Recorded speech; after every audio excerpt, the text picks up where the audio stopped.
the number 9 pass rusher of all time, Doug Atkins. Doug was just not a regular human. Doug Atkins was a physical marvel of our era. I mean, he was like from Olympus. If you envision Zeus. He was 6'8", 265 pounds, and he was one of the nastiest human beings ever to walk this earth.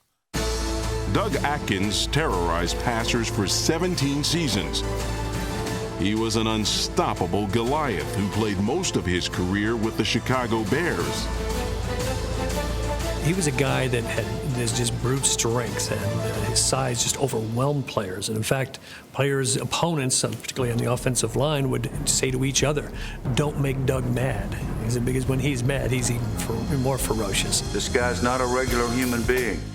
If we don't irritate him, he will not kill any of us today. So don't you dare mess with him. I saw him eliminate the entire Minnesota backfield. He put Brown and Mason out in 2 straight plays, and following week he put Horning and Taylor out with clotheslines in 2 consecutive plays. Doug Atkins was like a storm rolling over a Kansas farmhouse. He came from all directions, and all there was to do was to tie down what you could and hope he didn't take the roof.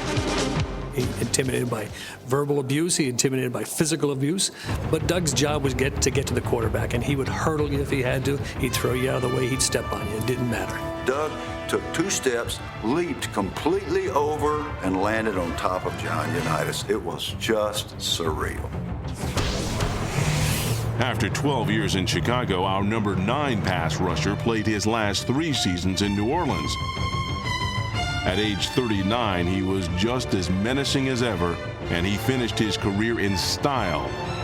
On his very last play, Doug Atkins sacked the quarterback.